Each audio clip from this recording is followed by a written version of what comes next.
Data is essential to inform system changes that will improve patient outcomes and better care. Zero Suicide offers a framework for quality improvement approach. Over the next few minutes, we're going to take a look to see how this can be applied to the reduction of overdose deaths, considering a zero overdose approach.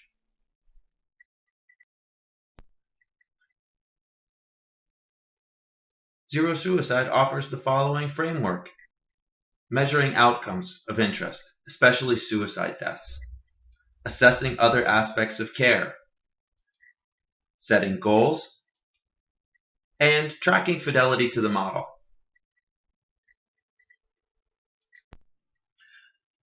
We are going to look at each one of these areas in more detail as they would be applied to the zero overdose model. First, measuring outcomes of interest. Obviously, the most important area of interest is reduction of overdose deaths. Other areas of interest would be non-fatal overdose, engagement in care such as following transitions, or retention and medication-assisted treatment. Tracking outcomes is important. It's important to, if we're going to have data, to have a baseline as well as to set goals and to measure progress. Including mechanisms within the electronic health record related to these areas of interest is key, as well as establishing policies and procedures which support the collection of this data needed to measure outcomes.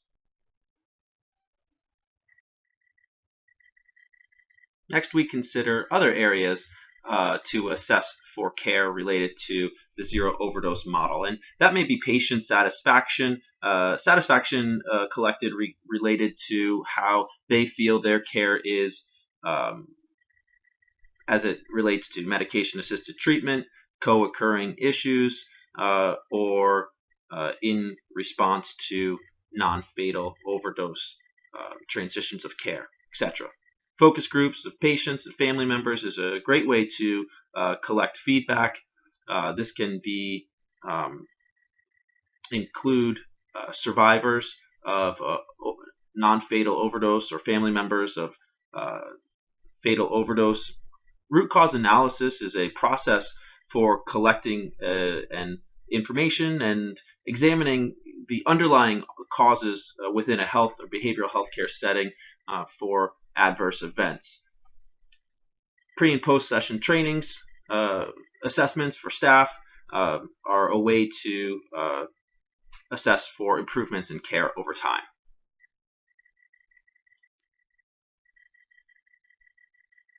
Target goals, which could be related to the zero overdose model, include the reduction of overdose deaths or reduction of non-fatal overdose.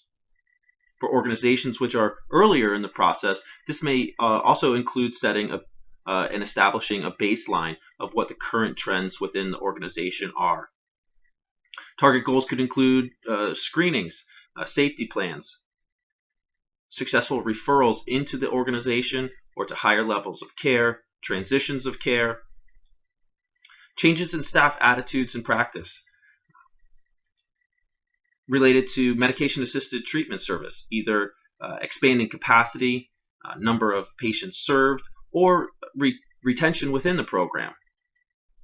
Establishing policies and procedures related to addressing overdose within your organization, and starting also a goal might be to build an implementation team and an implementation plan. Root cause analysis is a method seeking to understand the underlying causes of events. Zero Suicide recommends utilizing the method outlined by the Joint Commission. You can visit their website for information and materials on how to run a root cause analysis. It looks at what was the intended process of the flow, what was the intended workflow, what occurred or didn't occur when it should have, and then developing an action plan for each identified root cause. These are done in a non-punitive or judgmental way, really seeking to understand the human or systems issues which are getting in the way of intended workflows so that they can be improved. It's never too early to start talking about fidelity, even though for the zero overdose model is just in the beginning stages. It's already important to consider how monitoring for fidelity and adherence to policies and protocols is built in as it's being developed. The goal, of course, being to assess for barriers and facilitators to fidelity, policies, and procedures to ultimately support systems that increase adherence to the model.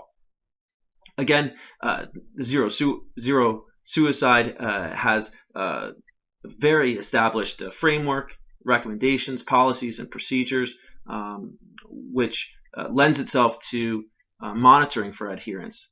As we look to build zero overdose, again, considering the policies, procedures, and workflows in a way which lend itself to supervision and monitoring during the implementation and over time.